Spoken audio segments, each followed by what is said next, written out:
boots, your motorcycle, and the Powerful Nerdcast. Because we're back! That's right, my friends. Welcome to the Powerful Nerdcast. I'm Corey. Hello, everyone. And joined with me is my good friend Christian. Hello, internets. We Yes. have many things to discuss with you, and we are glad you are joining us today. We are going to have something of a shorter episode today because it is the 4th of July weekend, and we're getting ready to go off and party and blow shit up in a really irresponsible way. Celebrate America. That's right. Where we live, they actually made all fireworks legal. I know, which is a really big deal for We Georgia. obviously live in a very progressive country, Corey. Yes, we do. You can be a man and then a woman and buy fireworks now. Yes. No, that's a big step. I'm always reminded of that amazing clip. The Bruce from Jenners this, or the fireworks? I'm actually going to reference The Simpsons here. There's a classic Simpsons quote, which I believe was from either Apu or from a member of his family when they went on vacation. And they're like, yes, the 4th of July. Celebrate the independence of your country by blowing up a piece of it. I just thought that was really funny. That's one of those classic lines that's What's always like been the with me. worst thing you ever did with fireworks? The worst? Oh, man, this is great. This is all This allegedly. This isn't even alleged. This happened. This is No, amazing. that's supposed I've had to some protect you. amazing. All right, now I'm finally going to name drop one of my good family friends. My father, his best friend in the world, his name is Charlie. Oh, Charlie's a character. Charlie's insane. I'd love to have him on the show just to hear the crazy I shit that he immediately would thought say. of that.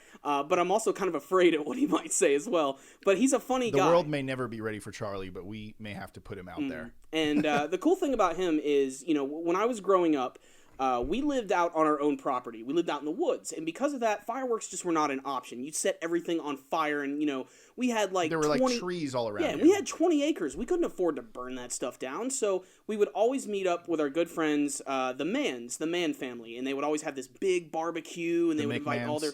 Yeah. Don't pay attention to him.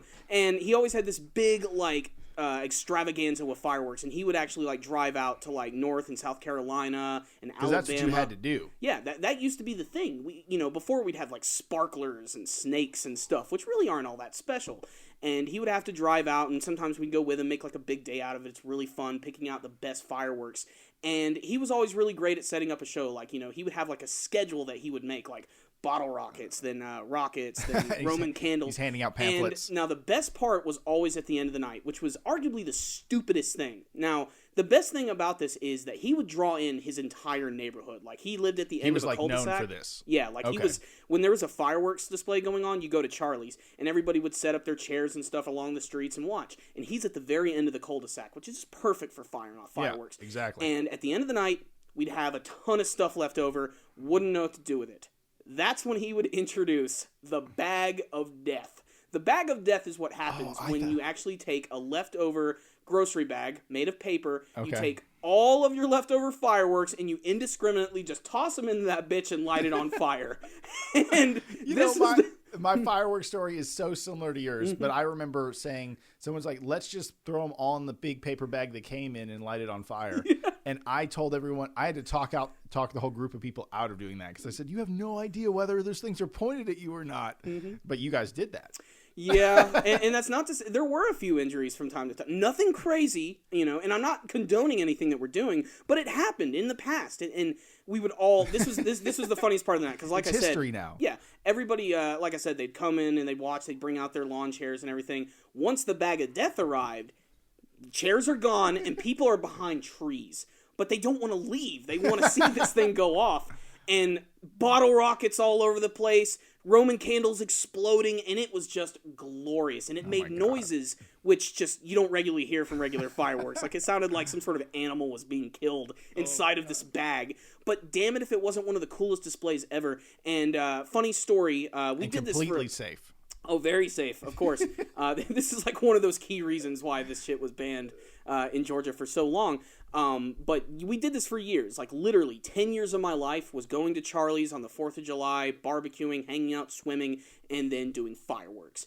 Now, there came a point later on, unfortunately, when they had to stop doing that. Like, even the police would come in and they would stop him from, like, doing, like, that final moment. The bag of death? And here's the thing, like, even he was so well known, the police would come and watch the fireworks. They would just stop, watch, make sure everything's okay. But when they heard about the infamy that is the bag of death, they would immediately say, hey, you can't do this. You can't. Because it's dumb. Mm-hmm. Yeah, and it's and you really learned a lot. dumb. And the last time it sucks too, because the last time I saw the fireworks was like the worst experience of my life. Not because the fireworks were bad, but because I decided to hide behind a tree, which was just covered in frickin' poison oak. And that's when I also learned that I'm deathly allergic to it. The next day, I swelled up like twice my size.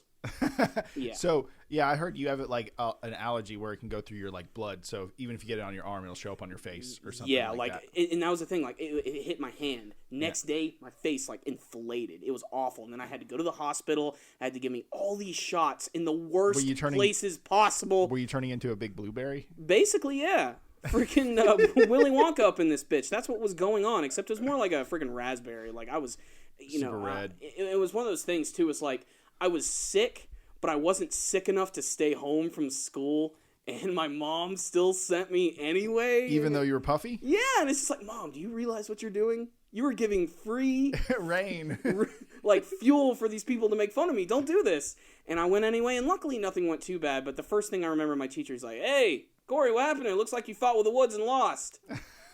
I always remember that. And now, ever since that moment, I never go towards those trees, but I always am reminded of those amazing 4th of July experiences. Like, I've never had, we've all gone to, like, the big fairgrounds and seen, like, the big ones. Yeah, yeah. And I've seen, like, big, massive ones, but something about that nostalgia of just being around, like, a huge group of friends and your family and setting off a big fireworks display is just really nostalgic and amazing. I think that that's something that's a little lost when they tried to nerf fireworks, because what they did here originally, in my understanding it's different now, is that they used to just have sparklers and snakes and the little crackers and stuff like that. Nothing too crazy. So like it was the kind of stuff no one would get hurt with unless they were an idiot. But like now they're bringing back the old stuff like the mortars and all that jazz. And that's something to be said. It's fun to go out with your family if you live in a neighborhood and go down the street and light some fireworks. Yeah, it brings the whole neighborhood together too. Yeah, it's like a fun event. Everybody was mingling and having fun, and it was the perfect. I know it's cheesy, but it really was the perfect representation of what America was all about. Just all these different people, creeds, and provinces coming together, having fun, enjoying each other's company, and enjoying the fact that we live in the best fucking country in the world. It was amazing. Some people may disagree with you, but of course they'll disagree with me. But I think, look, America's not perfect. I'm not saying it is, but we're far from it. If you live here, it's pretty awesome. Yeah. I mean, you really, it's when you live here for so long too, it's easy to get cabin fever and everybody hates us and everything. But I mean, I don't think I'd rather live anywhere else. I mean, there's some places I'd love to visit, but I like living here. Maybe for sure. Canada. I want to go to Canada. I want to go to Australia. Mm-hmm. I've never been to Europe yet, and I've been to South America, and I even went to China once. Yeah. That was fun. So, I mean, you've at least gotten around. You've been around the globe. Yeah. No, I've been around it the whole time. I mean, I've been to Mexico, and that's about it. So, I mean, that was fun. You were on a cruise. That's not even going to Mexico. Not really, no. And then I went to a 5-star resort and sat on the beach in Mexico. And ate quesadillas and drank beer all day long. That was my Mexico experience. Did you deal with the drug trade or anything like that? Or? Not really, no. There was no fear or anything. It was just immediate resort, white sand and everything. It was amazing. Yeah, it was pretty awesome. What else? Where are we at? Sorry, I just lost our topic. No, it's okay. We didn't even expect to talk about the 4th of July, but it's a big weekend. It's really fun. It's definitely a big event for us. But we actually have some viewer questions this week. Oh, yeah. Which is Let's something go into that I've been really wanting to do for a long time. We failed at doing those. Yeah, I know. And thank God you guys have been giving us some questions. So our first couple of questions this week come from Ento Bones. He gave us these questions from last week's episode, which was, if you were to introduce someone to an anime or manga, what would be the number one series you would tell them to check out? Here's the thing. I think this question is always hard because I forget to have the perspective of someone that doesn't know anything about anime. Because I will tell you my favorite anime as the anime you should go watch or show to someone that's never watched. But that doesn't mean that they'll enjoy it because they don't know enough about anime. Like, you'd love to say Kill La Kill is awesome or Gurren Lagann's awesome, but may not be perfect for... Yeah, it's so over the top and ridiculous that a first-time watcher might be turned off by something like that. They might be like, oh, this is exactly all the anime tropes I thought that was in anime. Well, not understanding that these series are so well aware of them that they use them as story elements, in an almost joking way, So it's interesting. But yeah, you couldn't show someone those. Dragon Ball Z is good because it has so much recognition. I mean, it's just simple. It's well known. And that's the other thing. It also depends on like the age of the viewer. Male, female. Like that's really important. But when it comes to like something like that, like first time watchers, I try to find something that's a little more grounded in terms of realism. Not so much like the actual actions of the show, but like the way the characters act. Like Take a look at Naruto and then look at Cowboy Bebop. Like Cowboy Bebop doesn't. What was it? Blue Lagoon or Black Lagoon? Black Lagoon, yeah. They don't have too many Totally of those different. like ridiculous, big-eyed, ridiculous moments that are over the top and goofy. That's why it's stereotypical because it's so popular. I always recommend Cowboy Bebop just because it's so engrossing. The characters are good. It has a good narrative, and if there was someone like our age or younger, I'd probably recommend Space Dandy. Yeah, Space Dandy's great. Space Dandy's great, I think, for any animation enthusiast. If you like animation, period, like not just anime, you like Pixar movies, watch Space Dandy. It's going to melt your eyes. It's so freaking gorgeous. Yeah, the art style of that show is like, it almost transcends the show. It's more of just a piece of the narrative. Obviously, the animation's a piece of the narrative of the show, but it's like such a noticeable piece. You're just like, oh, this is different every time. It's, and the whole Saturday morning cartoon aspect of it keeps it really interesting because you're like new adventure every time. But I said Cowboy Bebop. I also like to recommend Death Note to people because again, it is it's grounded in realism, but it's also got that supernatural element. It's so super boring though if you hate reading all the time. That is the one thing because some people if there's no action in the show, like they won't even give it a chance. Which it's hard sometimes. I used to be like that. It used to be like, oh, there's no action, don't even care. But my tastes have matured a little bit more, and I'm starting to like more narrative type stuff. Yep, absolutely. Okay, give me another question. Another question. This one's pretty interesting. It's from the same viewer again. What are your general thoughts or opinions on Studio Ghibli movies? Do you have a favorite Studio Ghibli film? Are you familiar with those? Discography of them, please? There'd be like Castle in the Sky, Grave of the Fireflies, My Neighbor Totoro, Porco Rosso, Princess Mononoke. A lot of stuff that actually Miyazaki himself has worked on. Spirited Away, Howl's Moving Castle. Well, that's an all-time favorite. Yeah, of mine. you've always mentioned that's one of your favorites. That one always made a weird impression on me. Like it's pretty much anime's Beauty and the Beast, but better. That's kind of the way I look at it. Yeah, in many ways, yeah. Yeah, well, I don't really like Beauty and the Beast actually. I find it extremely boring, and the pace is very slow. I've never been a big fan of Beauty and the Beast, but I'd watch Little Mermaid 10 times out of that, and then my favorite's Aladdin, still this day. And I like Lion King, but it's not my top 10. It's hard to choose we'll save top that for 10 another, is so many. Yeah, we'll save the Disney movies for another topic. But I'd say it's safe to say you probably say that Howl's is probably your favorite. Yes, Howl's is probably because you are most familiar with that, and it's the one I'm the most familiar with. I need to watch those other ones at least once or twice. Some of them I don't know. It's really tough for me. It's kind of like a battle between but the Spirited Away. Root of the question is, what do you think of that animation studio? Oh, they're amazing. They're amazing, and they're going through big changes right now. Obviously, because Miyazaki has retired, and they have. There's some a new quote. people. What's that quote where he said, "He's like, yeah, I know I'm leaving, so everything's gonna be shit now." There, like, what is that quote? He's like, I am the shit. I made this studio. Yeah, now that I'm leaving, it's done. Can you look that quote up, real quick? Let me Miyazaki see. leaving company, going to shit quote or something like that. I'm sure that's a Google search away from existing. But I mean, my opinions on them is nothing but good. I mean, the people who work on them clearly have a passion for animation and good story. And what I love most about Studio Ghibli films is that they're not just Japanese-based stories. Like they're really worldly. Like they can tell any type of story through their animation. British one they made? I don't think that's Studio Ghibli, but it's called Steampunk, Steamboy. Steamboy, Steampunk. It's a steampunk movie, but it's really good. And it's also I guess if that's not the right company, then I messed up on that. But still, like they definitely make some great shit. I cannot find this Miyazaki quote because this dude has But many we remember quotes. that quote. But yeah, I do remember that. But yeah, I mean, obviously, I think they're really the Disney of Japan. Yes. Simple as that. I mean, they do amazing work. The other part of the question, of course, was a favorite, and for me, it's kind of a tough battle between Spirited Away and Princess Mononoke. The older person in me leans more towards Princess Mononoke, just because when I was younger, I didn't appreciate it as much because I didn't understand the story, and it was just ridiculous. But the action scenes are just so fluid, and it's also one of the few Studio Ghibli Miyazaki films that are actually like really violent and very hardcore. Like there's lots of like decapitations and arms getting ripped off and war scenes and stuff. Wait, what movie is that? It's Princess Mononoke. It's basically I don't think I've seen that one. It's about the princess herself, who's not even like the main character, and she's sort of like helping think of it like this, and this is gonna sound crazy. Okay, it's like the hardcore anime version of Fern Gully, where nature fights back a lot more. Okay. It's just, and it's hardcore, and it's got some great characters in it, and I recommend both the English and the Japanese version. But the only reason I would also mention Spirited Away is just because it's just so gorgeous. Everything looks good. Every single frame is just so perfect. There's so many things going on in the background. All of the weird monsters and demons and ghosts. Every single character looks distinctive, and it flows. You should see so this well. just for a moment, Corey.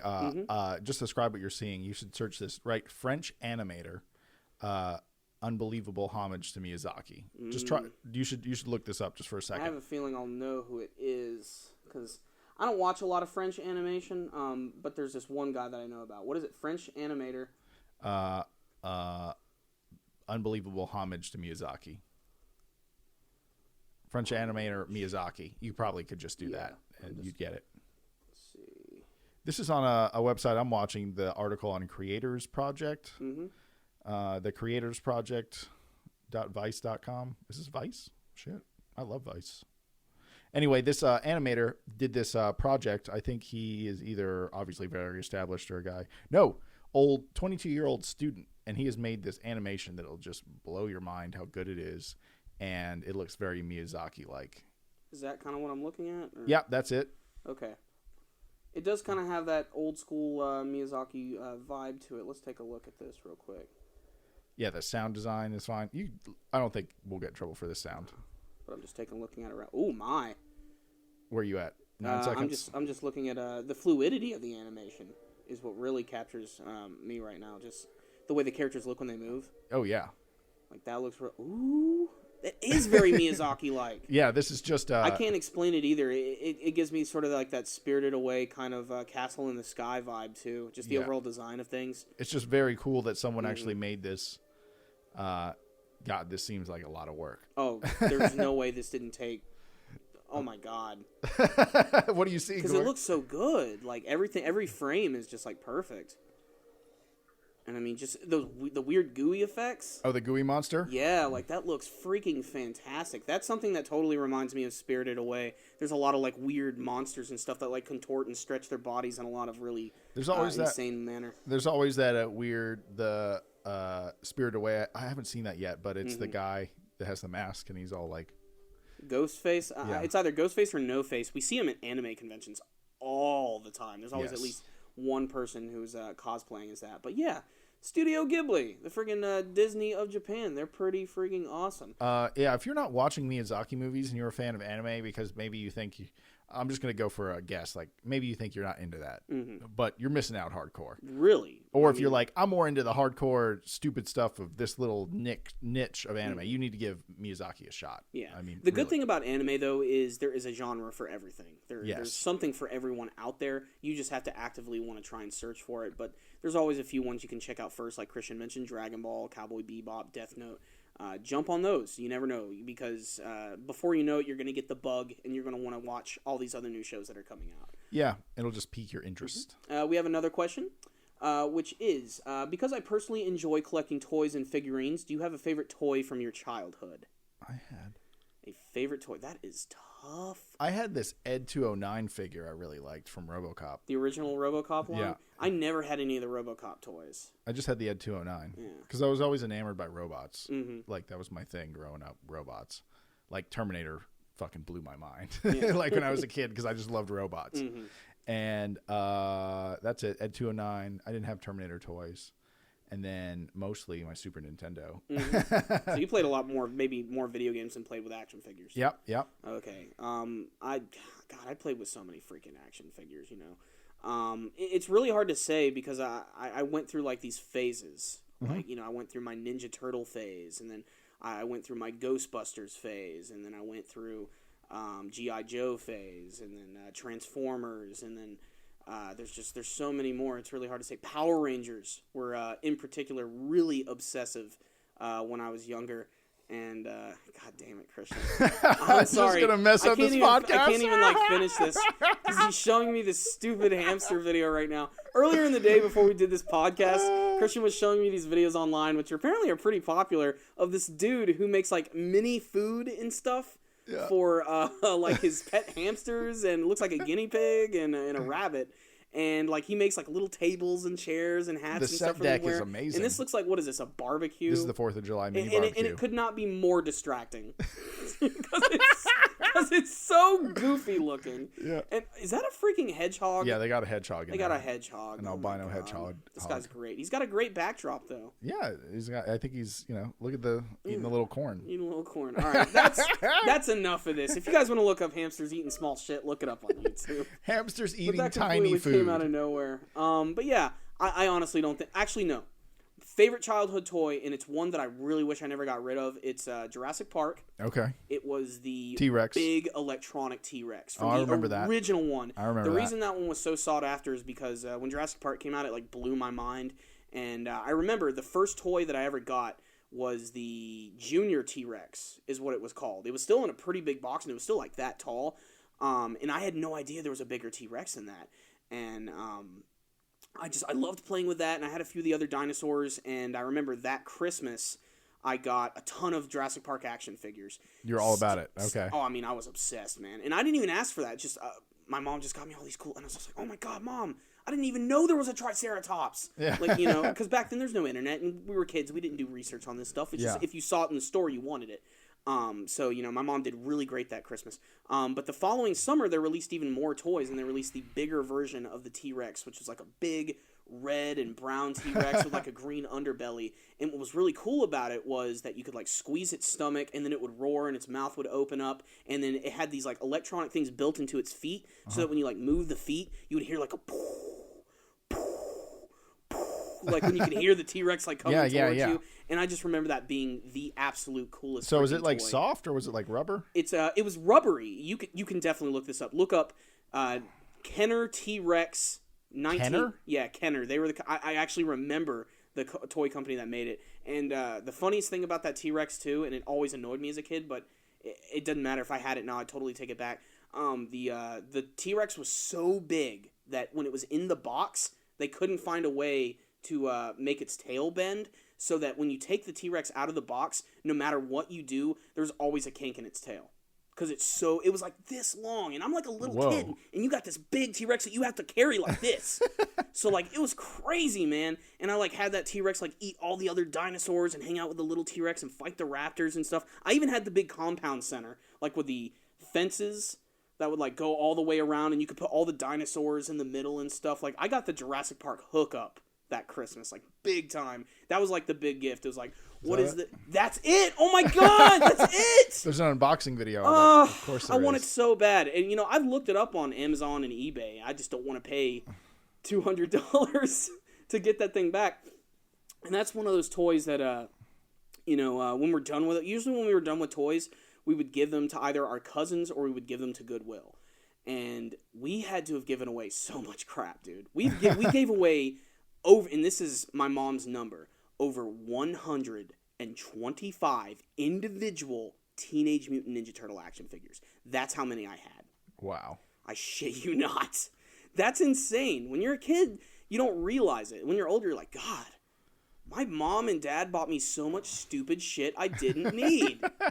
But I want it back. Like, I want to be able to, like, hold all those again and, like, have them in my collection. But that Kenner T-Rex was the freaking shit, man. Like, that was the holy grail of Jurassic Park toys. Like, when I would bring that thing to school or the sandbox, that's the T-Rex. Like, that's the one. I only knew 2 other people that had that because it was really, really rare. In fact, when we actually got the big T-Rex, like I said, it was after Christmas. We had to, like, search around at, like, 4 different Toys R Us's over the course of, like, 3 months. And then one day, we just got lucky, and we found it. And I was just like, oh, my God, I love you. You can get it used here for $66. I don't want to get a used one, though. I want to get a fresh one. I want to get a fresh T-Rex. A fresh one or it's nothing. Mm-hmm. And it's like, and the thing that sucks, too, is, like, all these new movies that come out and stuff, like, they always really, like the Jurassic World toys. Yeah. Jurassic World toys suck. They look like crap. They're all plasticky. They're all hard plastic. They don't have the rubber feel to them. I always thought in the back of my mind, oh, they'll probably just reuse the mold and re-release it, and I'll just be able to buy it anyway. But no, it's all gone. And most of my, I'd say 99% of all my childhood toys are gone. I got like maybe 2 action figures in my basement, and the one toy that I always kept around was my Star Wars 1997 Rancor action figure. Yes, I still very remember that. similar. You've seen it in my house. It's just this big Rancor, and it's all rubbery too, kind of like the T-Rex. And I remember like years ago, my nephew, who has the coolest name ever, Griffin, he was all into Star Wars. He was totally obsessed with it, and I was a teenager at the time. So I was like, hey, do you want all my old Star Wars action figures? I got literally 50 of them. They were freaking awesome. And he's like, yeah, awesome. And I brought over all my old action figures and gave him all of the play sets and the monsters and the toys and the lightsabers. And when I was going through all of it, when I got to the Rancor, I was just like, nah, you're staying here, man. Yeah. I have to keep the Rancor. There was something about that figure to me which was really special. It was one that was... it was really hard to find. When I found it, it was like a big moment. That was one of those classics. So I'd say Rancor and the T-Rex, but probably the T-Rex is the one that I wish I still had. That thing was freaking amazing, man. It was awesome. You're absolutely right. Yes. These are hard, plasticky, not the same thing. Man, they look like crap. It's like shit. It's like, look at that. That looks nothing like the cool ones we had, and those were from fucking 1993. Yeah. It's like, what happened? I don't even know if they're made by the same company anymore, but whatever. I mean, it's not like I'm going to go out and buy an Indominus Rex action figure or anything. But I got better things to do with my money. Yeah, exactly. Like buy Amiibos. So we have a few more questions from Let's keep Blue it going. Sakuga. The blue. The Blue. These are some questions that he's been wanting to ask us for a very long time. You asked literally over 20 questions, Blue, so I don't think we're going to be able to do all of them, but we are certainly going to pick and choose a few of them. So let's go ahead and say, what's the most recent pre-2000 anime you watched and like? An anime before the year 2000. Can you think of any? Akira. Berserk.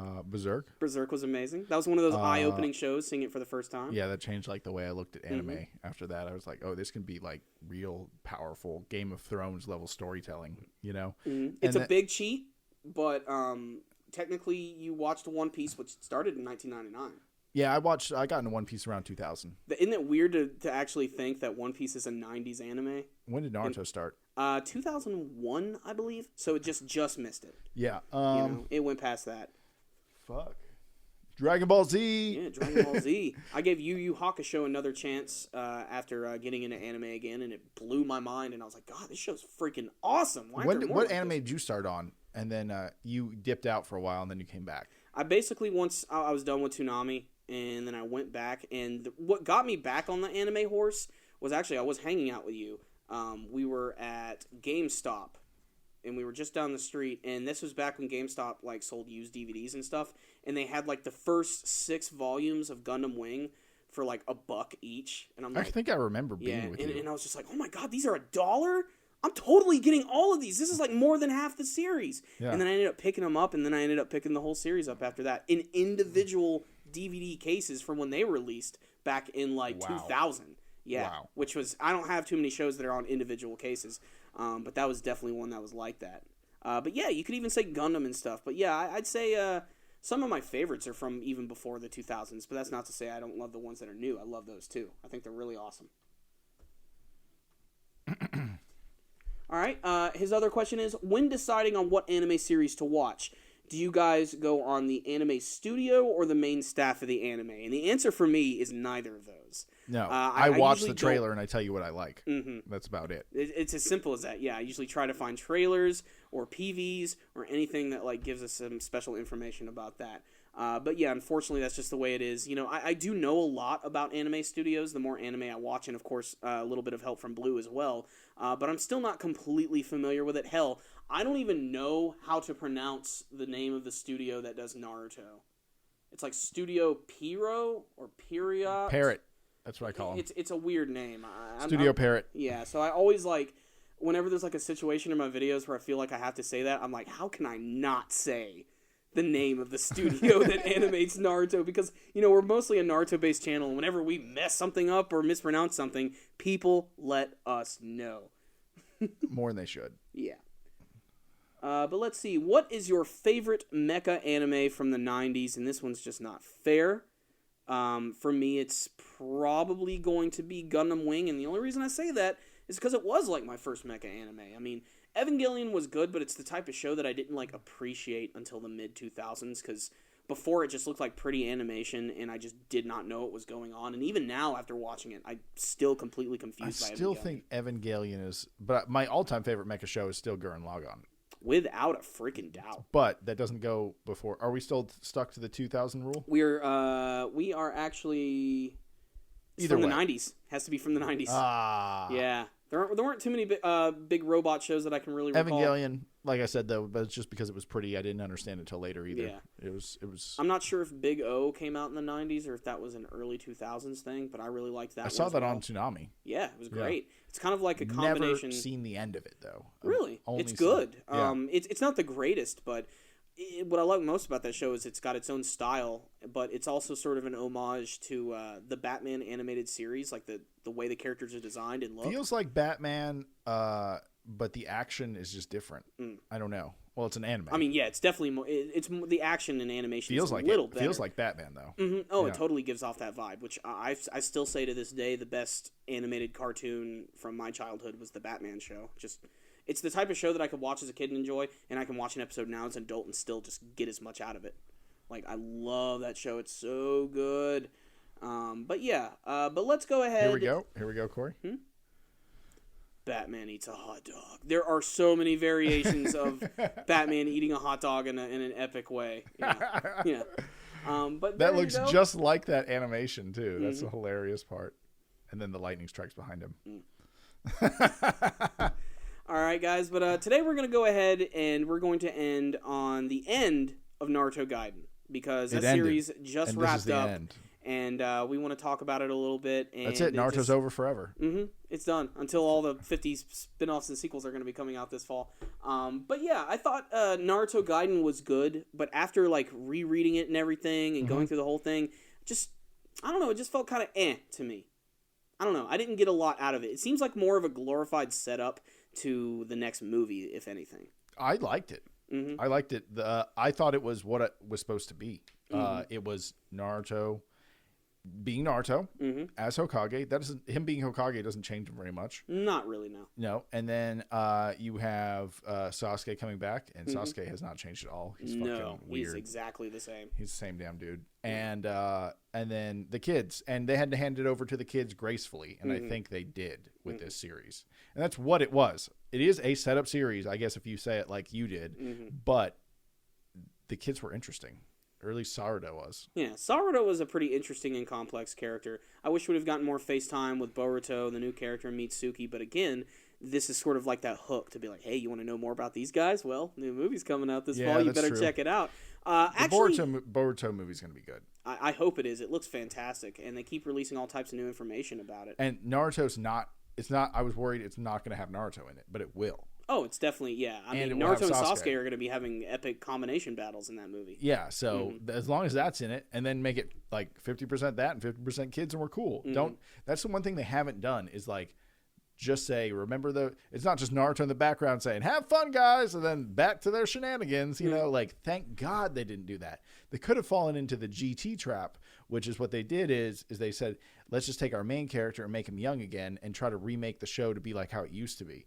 And Dragon Ball's gone through so many iterations. The way it used to be was not Dragon Ball Z you left behind. And what they're really doing is still giving you the Dragon Ball Z you love in the Naruto universe, but at the same time introducing new characters, which are interesting. Which is a much smarter way of doing it. Yeah, like it could have been really fucked up. I'll say this. I think really my biggest disappointment with it was the villains, which they are cool and they have some cool elements to them. It's just, it's more Sharingan. It's more Uchiha abilities, you know? It's just, we've seen eye techniques before and, you know, That's like just I said, the way it's going to be. yeah, really, that is. And then it's not so much the villains themselves, but it's also how they sort of defeated them at the end of the last chapter. Spoiler alert if you haven't read it yet.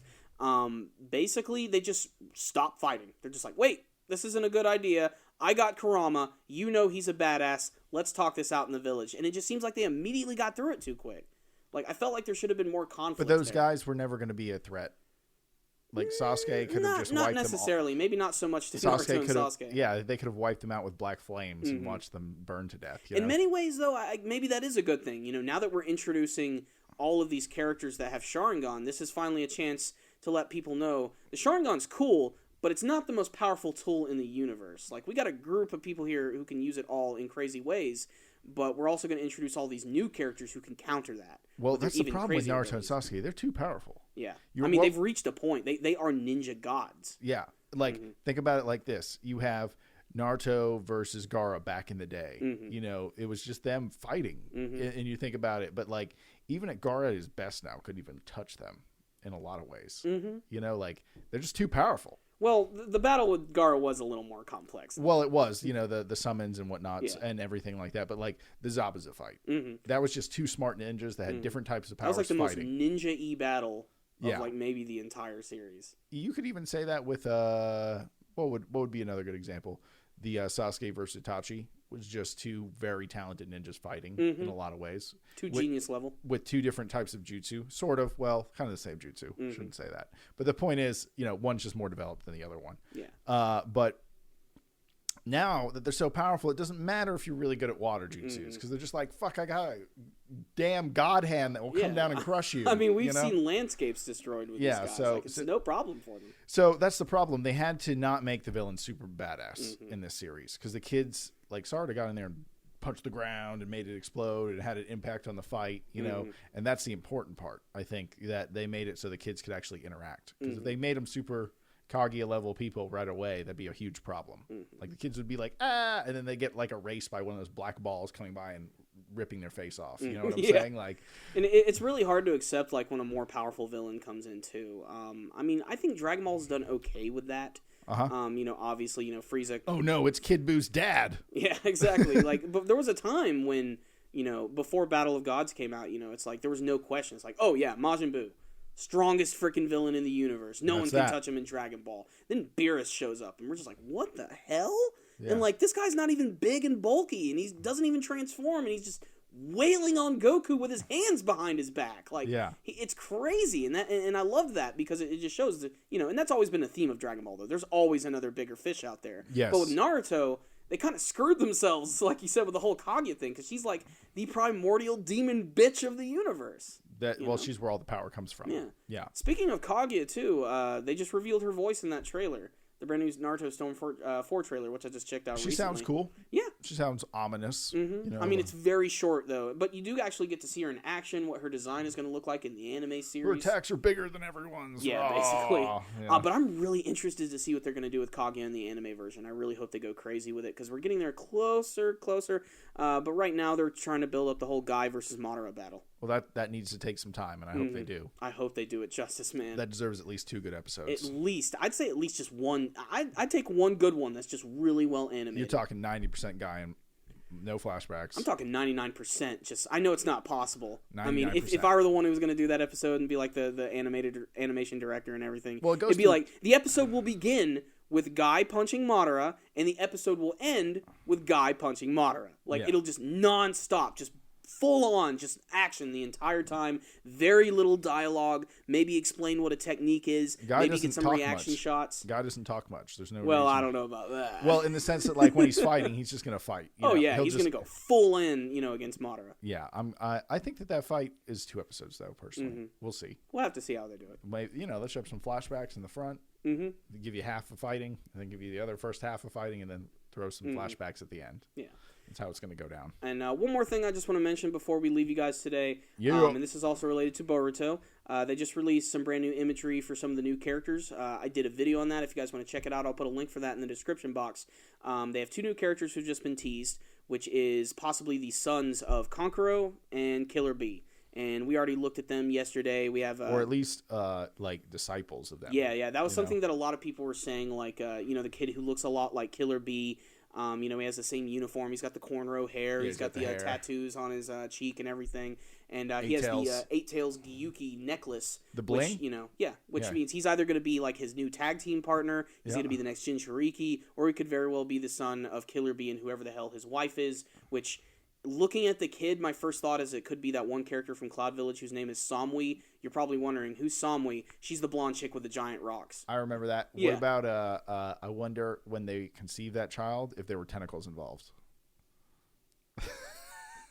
It's anime, so there's like a 90% chance there was. I'm sure there's some fan fiction out there of that. Yeah, rule 34 that. Yeah, check that out. But we also have, Konkoro, who could possibly have a son or maybe even another disciple, kind of the same thing. Character looks just like him. He's the youngling Konkoro, and he has these war paint, the ninja war paint on his face. He's got a black cloak, and if you actually go back and look at the trailer and freeze frame it, you can actually see him attacking another new character from the Naruto universe. There's one we've seen before. We didn't know his name. I just learned it yesterday thanks to our subscribers. It's Rock Lee's son. You know what his name is? No. Metal Lee. Metal Lee. Metal Lee. Is that not the most badass? It's the most metal thing I've heard all day. I know, it's so cool. It does sound cool. Metal Lee. It's just so cool. I really can't wait to see him in action. We still don't know who Rock Lee's wife is, who the mother of Metal Lee is, but we're gonna have to see. Someone that likes grooming his eyebrows. Probably.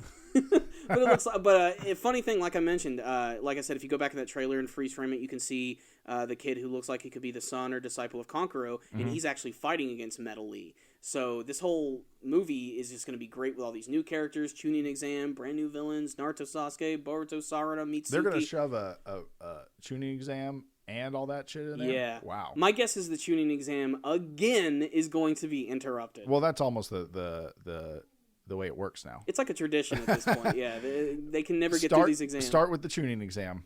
All of a sudden, boom, explosion in the stands. The good thing is the Chunin exam looks like it's going to take place in Konoha, which means we're not going to be walking around scratching sand out of our ass. Yes. Like we were during that one fake filler exam, which... Oh, my God. I'm just pretending that doesn't exist anymore. It wasn't good at all. It just was not good. It's one of those arcs, like when I get it on DVD, I'm going to be like, how can I not purchase these? Can you not mix in good episodes with that, please? Yeah, basically. That's what I'm going to be hoping for. But, just... all this new Boruto movie news is coming out. It's absolutely insane. And I'm excited about it. The hype train just never stops. They said that they were going to have a U.S. release, but it's only in Boston. Yeah, I was really excited. They said there's going to be New York Comic Con this year in October. They are going to do the U.S. premiere of Boruto Naruto the movie, and I hated it because when I looked at the article, just the headline just said Boruto coming to U.S. theaters this October. You're like, and then you go into the article, it's like, oh, actually, it's only at New York Comic Con and for one day only. Imagine trying to get in that line. Oh, God. That would be a pain. I don't even want to do that. But the good news is we are going to be going to see a movie this year. We're going to go see the brand new Dragon Ball Z Resurrection of F English dub in theaters. We already got our tickets. And go ahead and check out DragonBallZ.com. When are we going? I'm going to look that date up. So I forgot. I think it's August 7th. I think that's the day. But what's really cool is if you guys want to get your tickets, just go to DragonBallZ.com, and that way you can purchase tickets for a theater near you. The good thing is it looks like they're putting this in a lot of theaters. A lot of the times here in Georgia, we get snubbed with these big events. But we're going August 5th at 7:30 at the I forget. If I can find the theater name, I'll tell you guys if you want to come. But we're almost certainly, and by almost certainly, I mean we're 100% going to do a video for the opening. We want to film it and talk to the fans. Yeah, we're going to sneak cameras in there and film the whole movie. Yeah, it's going to be awesome. We're going to bootleg it for all you guys. It's going to be great. It's fucking illegal. We're not doing that, you dumb fucks. We're just going to go talk to the fans and have a good time. Mm-hmm. Yeah, I'm really excited. This will be the first time that I've seen something new from Dragon Ball movie format in a theater for the first time. I've never seen Dragon Ball in a theater, ever. Really? Have you? Ooh, yeah. Only at anime conventions. Oh, well, that's different. But this is going to be a first time, never seeing it before. I've been avoiding clips like the plague. Just I'm so pumped for this, man. It's going to be good. It's going to be great. How couldn't you be pumped for it? Exactly. Yeah. So anyway, you guys, thank you so much for watching. We appreciate all you.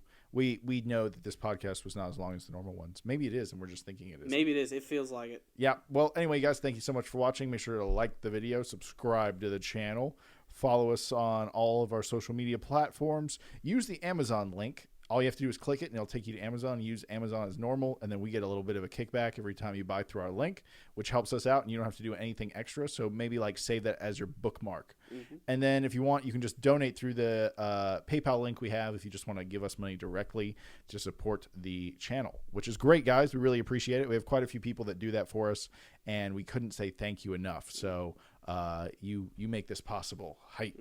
Anyway, guys, thank you so much for watching. Mr. Miyagi over here. Hi. Cut the bonsai trees. Yeah. That's it. That's a shitty reference. I was talking about the reference, but not actually doing it. And, yeah, guys. So, anyway, have a good one. And until next time, stay dandy, baby.